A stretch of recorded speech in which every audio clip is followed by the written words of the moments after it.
بسم الله الرحمن الرحيم. الحمد لله الذي أنزل على عبده الكتاب ولم يجعل له عوجا قيما لينذر بأسا شديدا من لدنه ويبشر المؤمنين الذين يعملون الصالحات أن لهم أجرا حسنا ماكثين فيه أبدا وينذر الذين قالوا اتخذ الله ولدا ما لهم به من علم ولا لآبائهم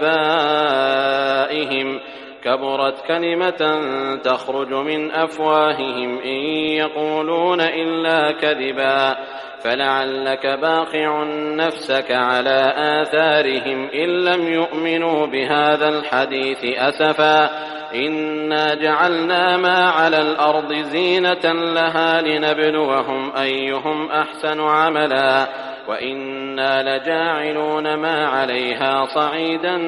جرزا أم حسبت أن أصحاب الكهف والرقيم كانوا من آياتنا عجبا إذ أوى الفتية إلى الكهف فقالوا ربنا آتنا من لدنك رحمة وهيئ لنا من أمرنا رشدا فضربنا على آذانهم في الكهف سنين عددا ثم بعثناهم لنعلم أي الحزبين أحصى لما لبثوا أمدا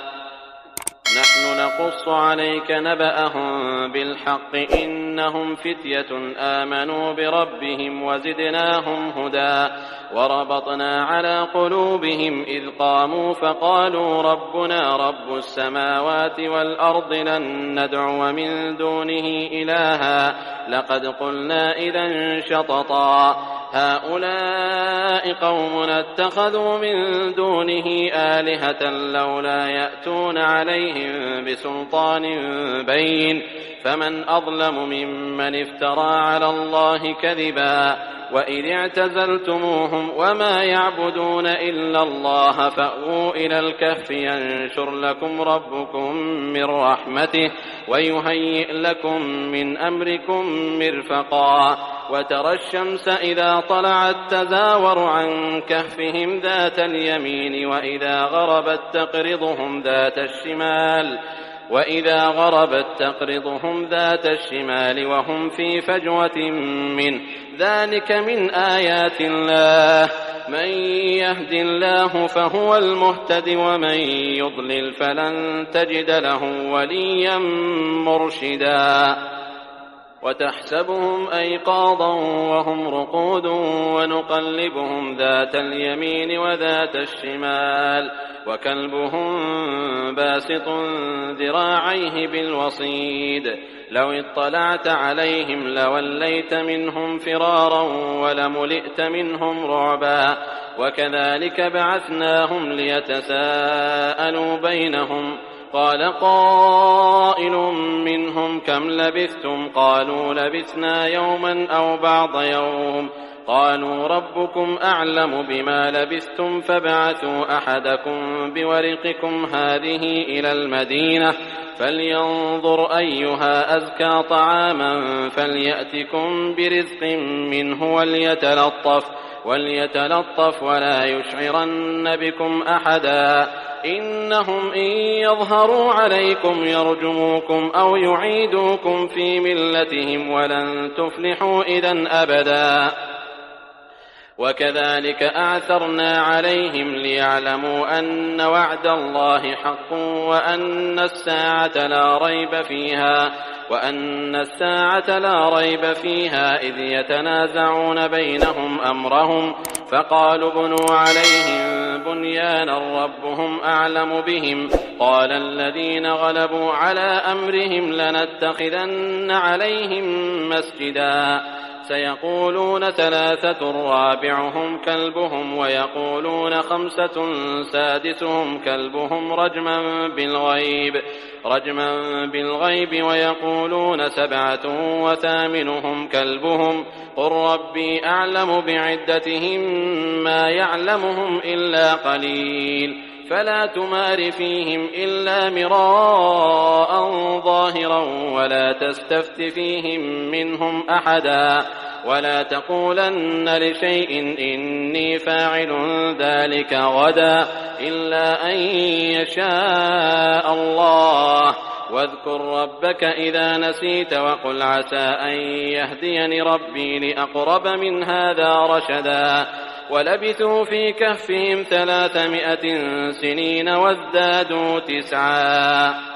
ولبثوا في كهفهم 300 سنين وازدادوا 9 قل الله أعلم بما لبثوا له غيب السماوات والأرض أبصر به وأسمع ما لهم من دونه من ولي ولا يشرك في حكمه أحدا واتل ما أوحي إليك من كتاب ربك لا مبدل لكلماته ولن تجد من دونه ملتحدا واصبر نفسك مع الذين يدعون ربهم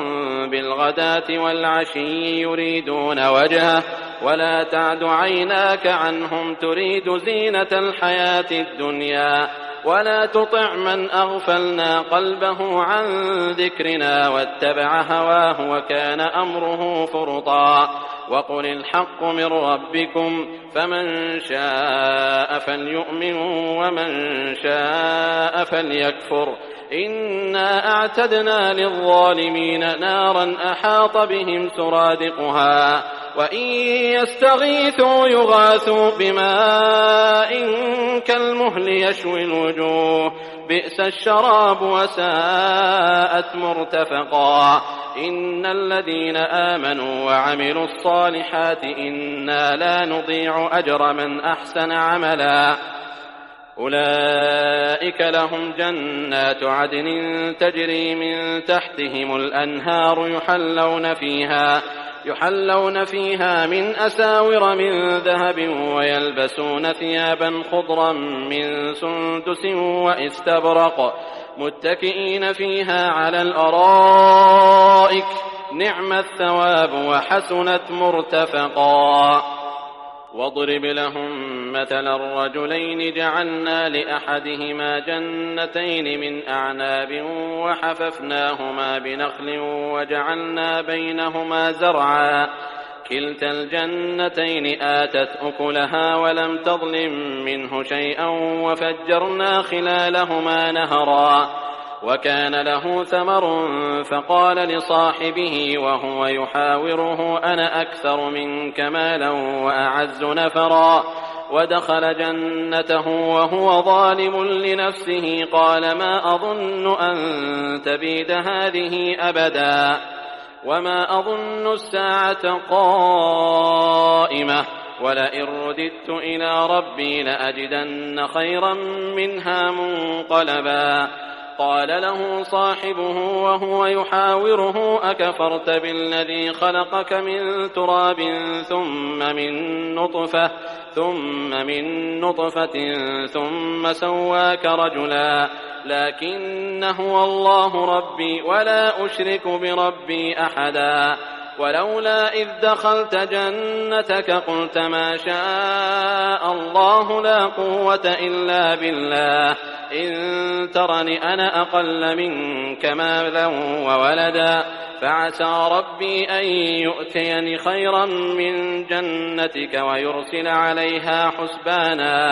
ويرسل عليها حسبانا من السماء فتصبح صعيدا زلقا أو يصبح ماؤها غورا فلن تستطيع له طلبا وأحيط بثمره فأصبح يقلب كفيه على ما أنفق فيها وهي خاوية على عروشها ويقول يا ليتني لم أشرك بربي أحدا ولم تكن له فئة ينصرونه من دون الله وما كان منتصرا هنالك الولاية لله الحق هو خير ثوابا وخير عقبا واضرب لهم مثل الحياة الدنيا كماء إن أنزلناه من السماء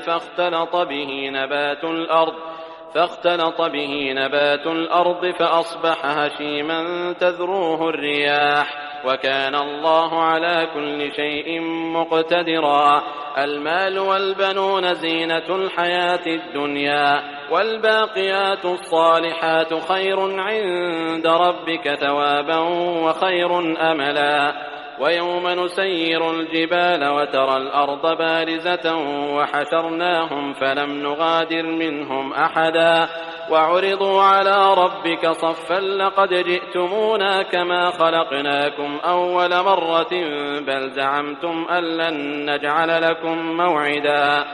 ووضع الكتاب فترى المجرمين مشفقين مما فيه ويقولون يا ويلتنا ما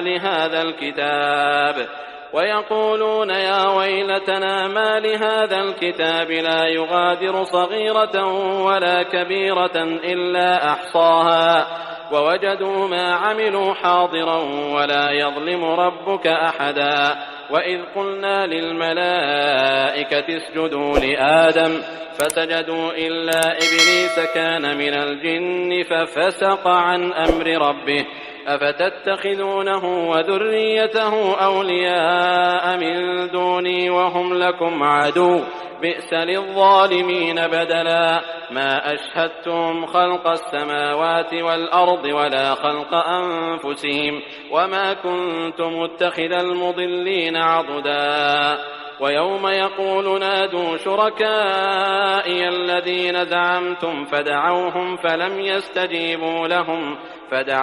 فلم يستجيبوا لهم وجعلنا بينهم موبقا. ورأى المجرمون النار فظنوا أنهم مواقعوها ولم يجدوا عنها مصرفا. ولقد صرفنا في هذا القرآن للناس من كل مثل وكان الإنسان أكثر شيء جدلا. وما منع الناس أن يؤمنوا إذ جاءهم الهدى ويستغفروا ربهم إلا أن تأتيهم سنة الأولين أو يأتيهم العذاب قبلا. وما نرسل المرسلين إلا مبشرين ومنذرين ويجادل الذين كفروا بالباطل ليدحضوا به الحق واتخذوا آياتي وما أنذروا هزوا. ومن أظلم ممن ذكر بآيات ربه فأعرض عنها ونسي ما قدمت يداه إنا جعلنا على قلوبهم أكنة أن يفقهوه وفي آذانهم وقرا وإن تدعهم إلى الهدى فلن يهتدوا إذن أبدا. وربك الغفور ذو الرحمة لو يؤاخذهم بما كسبوا لعجل لهم العذاب بل لهم موعد لن يجدوا من دونه موئلا. وتلك القرى أهلكناهم لما ظلموا وجعلنا لمهلكهم موعدا. وإذ قال موسى لفتاه لا أبرح حتى أبلغ مجمع البحرين أو أمضي حقبا فلما بلغا مجمع بينهما نسيا حوتهما فاتخذ سبيله في البحر سربا. فلما جاوزا قال لفتاه آتنا غداءنا لقد لقينا من سفرنا هذا نصبا. قال أرأيت إذ أوينا إلى الصخرة فإني نسيت الحوت وما أنسانيه إلا الشيطان أن أذكره واتخذ سبيله في البحر عجبا. قال ذلك ما كنا نبغ فارتدا على آثارهما قصصا فوجدا عبدا من عبادنا آتيناه رحمة من عندنا وعلمناه من لدنا علما. قال له موسى هل أتبعك على أن تعلمني مما علمت رشدا قال إنك لن تستطيع معي صبرا وكيف تصبر على ما لم تحط به خبرا. قال ستجدني إن شاء الله صابرا ولا أعصي لك أمرا. قال فإن اتبعتني فلا تسألني عن شيء حتى أحدث لك منه ذكرا. فانطلقا حتى إذا ركبا في السفينة خرقها قال أخرقتها لتغرق أهلها لقد جئت شيئا إمرا قال ألم أقل إنك لن تستطيع معي صبرا قال لا تؤاخذني بما نسيت ولا ترهقني من أمري عسرا فانطلقا حتى إذا لقيا غلاما فقتله قال أقتلت نفسا زكية بغير نفس لقد جئت شيئا نكرا قال ألم أقل لك إنك لن تستطيع معي صبرا قال إن سألتك عن شيء بعدها فلا تصاحبني قد بلغت من لدني عذرا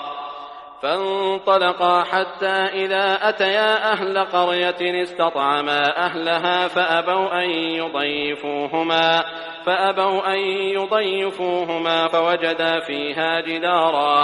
فوجدا فيها جدارا يريد أن ينقض فأقامه قال لو شئت لاتخذت عليه أجرا قال هذا فراق بيني وبينك سأنبئك بتأويل ما لم تستطع عليه صبرا أما السفينة فكانت لمساكين يعملون في البحر فأردت أن أعيبها وكان وراءهم ملك